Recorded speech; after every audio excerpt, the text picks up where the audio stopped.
ارے اللہ تعالیٰ کے نام میں اگر مزہ نہ ہوتا تو اللہ تعالیٰ انگوروں کو مزہ کیسے دیتے ہیں؟ اللہ تعالیٰ کے نام میں مزہ ہے تب سیب کو مزہ ملا ہے، اللہ تعالیٰ کے نام میں مزہ ہے تب چینے کو مزہ ملا ہے۔ ارے بھائی جو بے مزہ ہوگا مزہ کیسے دے گا؟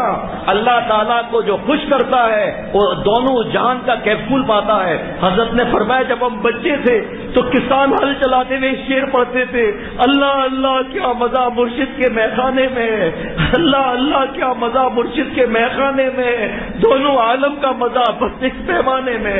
فرمایا ہمیں سمجھ نہیں آتا تھا، جب بڑے ہوئے حضرت پھول پوری رحمۃ اللہ علیہ سے ملاقات ہوئی، ان کی اشکبار آنکھیں دیکھی، چار گریباں دیکھا، قرآن پاک کی تلاوت دیکھی، اللہ تعالیٰ کے سامنے روتا ہوا دیکھا، 12 تسمیاں پڑھتے ہوئے دیکھا، تو پتا چلا اللہ اللہ کیا مزہ مرشد کے مرشد بھی کیسا ہو جو شریعت اور سنت کی اتباع کرنے والا ہو، سنتوں پر جان دینے والا ہو، شریعت پر جان دینے والا ہو، عورتوں سے احتیاط کرنے والا ہو۔ یہ مرشد نہیں ہے جو عورتوں سے پیر دبوا رہا ہے، جو سٹے کے نمبر بتا رہا ہے، جو بدماشیاں لگا کر بیٹھا ہوا ہے، داڑھی منڈا رہا ہے، نمازیں نہیں ہے اور اپنے مرید کی شادی میں ناچ بھی رہا ہے۔